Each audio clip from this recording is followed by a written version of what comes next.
this world, there's two kinds of people, my friend. Those with loaded guns, and those who dig. You dig.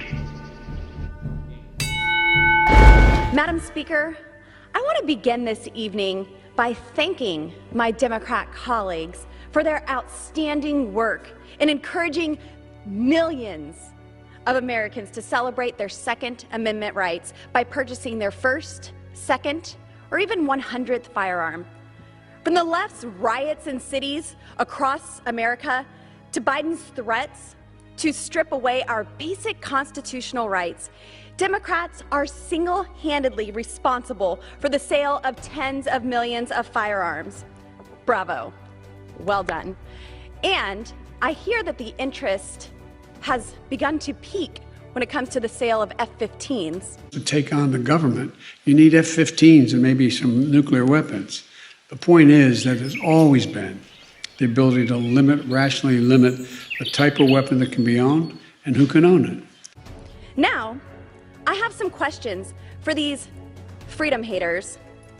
When are you going to call on the chief executive, the basement dweller, to hold his own son accountable for his gun crimes?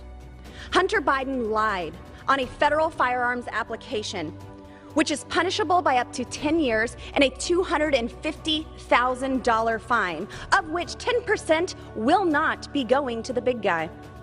Rules for thee, but not for my crackhead Parmesan-smoking gun criminal son. What about the disposal of Hunter Biden's gun in a back alley dumpster? And why was the Secret Service involved in locating this firearm? Hunter is a scumbag. Think about this. Hunter did lie on the application for a firearm, and he did dispose of the firearm in a dumpster. This is a crime, and this is a serious crime, and it is one committed by the son of the Vice President of the United States. Just imagine for half a second if Donald Trump Jr.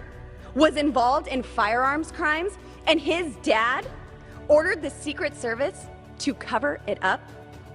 That's just the start of the hypocrisy. Biden will call widely purchased firearms weapons of war, but then he'll tell you that you need an F-15 or a nuke to keep the federal government in check. He will target so-called merchants of death, but celebrate the 600 abortion clinics across America.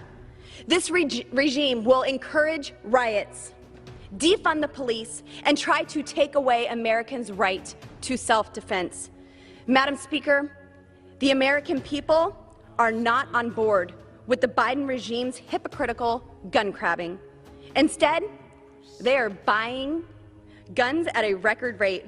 So my colleagues from the other side, they can keep running their mouths, and we will keep adding to our arsenals. Thank you, gentlemen. I yield back. That pretty much sums it up.